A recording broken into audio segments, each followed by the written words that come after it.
Napoleon's strategy in this is literally charge the enemy, try not to die. He literally charges the enemy with his troops. His troops, after so much pressure, like literally so much pressure that they demanded from Napoleon, that Napoleon takes out his imperial guard, like his reserve guard.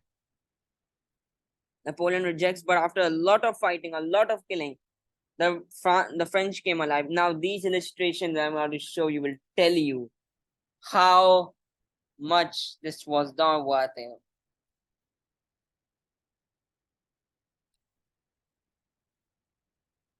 Here's the illustration of French winning, on the map. They won. But is this a victory? Look at this. But this doesn't prove fully. Doesn't this picture, Napoleon looked happy? It's not a victory. He knows it. Right? Because Russians can recover their losses because it's their homeland. In their homeland, they can just, conscript 100,000 men by in just one day. So they can recover their losses, but Napoleon can't because he's in Russia, not in France. Look at this. This is just straight up killing at this point. Look at all these big charges, big killings. It's just what we all say, it's wrong. Now, we have dealt with all the Borodinos. Now let's go to the next thing of what I like to call the Great Retreat. Now, Napoleon loses at Borodino. Sorry, wins at Borodino and sends Tsar Alexander the second, I don't know. I think second. Ultimatum to surrender. Now, hear what I'm saying, okay? Tsar Alexander doesn't respond. Why? Winter is about to come in. Look, where's the Battle of Borodino has happened at 7th of September. So soon winter will take place. Soon winter will come and Napoleon's army will suffer.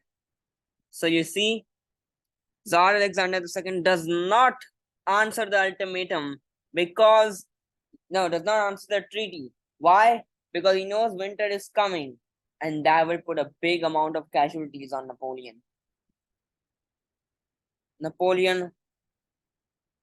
When the first drop of snow falls on Moscow, Napoleon knows that he is in complete trouble.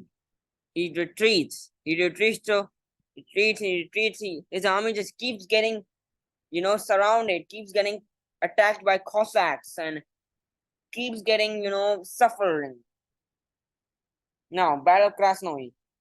Now, Battle of Krasnoye isn't actually a battle. I'll show you what the battle is here. It's not actually a battle. It is a union. It is a compilation of about 20 skirmishes that happened before the Battle of Berezina.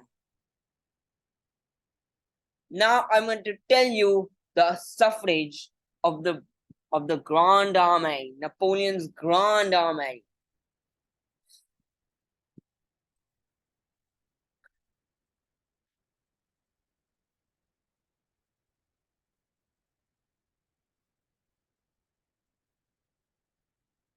In this illustration, this dude is Marshal Ney. This man's name is Marshal Ney. He's a marshal of Napoleon's empire. Look at his men dying. Why? Why are they dying? Well, because the Cossacks have attacked them. When the Russians retreated, the French retreated, the Russian Tsar he hired the intensity of Cossacks attacks and increased the number of Cossacks attacks and its intensity on the French army. And they're also dying because of the weather. It's freezing cold out there. It's one of Russia's record colds. And look at the men. Look at them. Look at this dude. Look at this dude. Look, is this the Grande Armée? This is not the Grande Armée. This is the Grande Armée. It's the dead Grande Armée. Is the suffering Grand Army. Look at Marshal Ney. If you take out that sweater, you would see Marshal Ney with his marshal badges and everything. But everyone is wearing sweaters. Why? Because it's cold. That's how much bad of a cold was it. Now next, another Cossack attack. Another Cossack attack happens here, and look how many French people have died. How many French horses have died? How many men that died? It's a disaster. Look at this. Look at how Cossacks are killing them. Look at even the woman. Like look at the woman even here. Everyone is suffering. Everyone is suffering, and these Cossacks are just killing.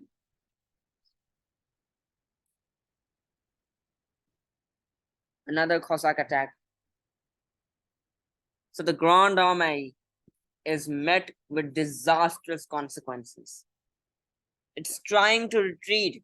It's trying to survive. It doesn't have any resources. Why? Because the Russians are damaging its supply line. The supply line of Napoleon is being threatened by the Cossacks, by the Russians, and hence they don't even have resources. They don't have resources. They're being attacked by Cossacks now and then. They don't have any, they're freezing. What is left? They retreat to the Berezina River, and I'm about to tell you about the Berezina River.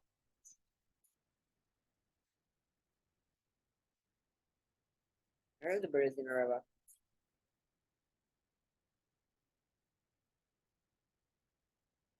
Oh yeah, yeah, not this illustration.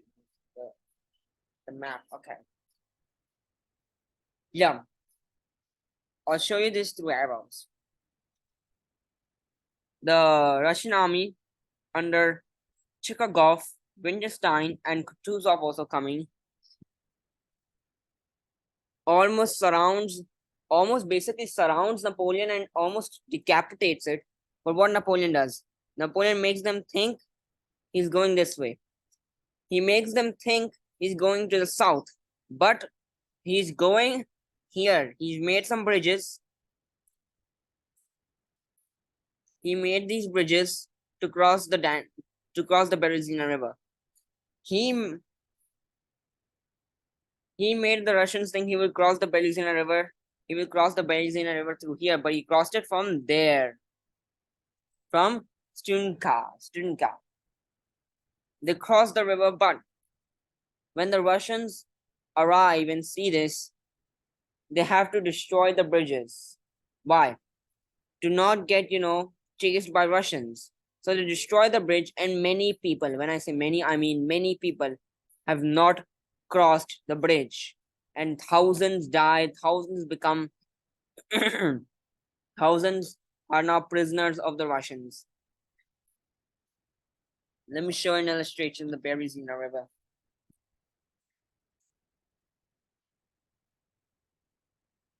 Look at this. Does this look like a road crossing? Look at the men. Look at this dude. Look at this horse. Look at these men. They're all dying. They're all dying. No one's surviving. Look at these big supply baggages. And they're all empty because they don't have any supplies.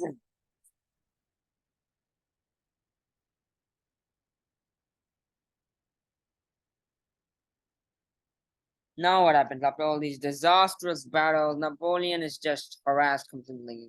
There's no way to put it. He's just no. We cannot say like we can say in a way that it's just being bad. Like Napoleon's being tortured at this point. They are able to cross the Berezina River. They are able to cross the Berezina River, and when Napoleon hears that a plot is a plot is happening against him in Paris, he goes back.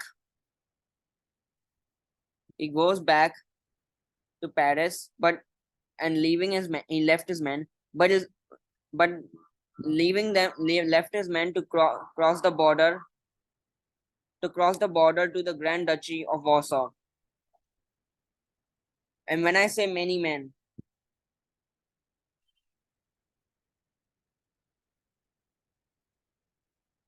when I say many men couldn't cross the border and couldn't get to the Grand Duchy of Warsaw. Napoleon's in France. Napoleon in France is creating a new army, whereas the old army, the old Grand Army, is retreating and is trying to cross the border. Many don't. Many troops don't. And a lot of them become the prisoners of Russia, but the rest of the troops that come back go back to France, recover, and then have to get ready. Why? So the French invasion of Russia went completely wrong. And now Prussia, Austria, Sweden, all are seeing all are seeing that Napoleon has gotten weak. Why? His Grand Army is completely defeated, it's destroyed completely, and he now has to rely on conscripts. Conscripts are new military call-ups. The soldiers that aren't actually soldiers, they are just new military call-ups. So he has to rely on them. So what happens? The next thing that happens is the War of the Sixth Coalition. And the fall of Napoleon has started. See you then.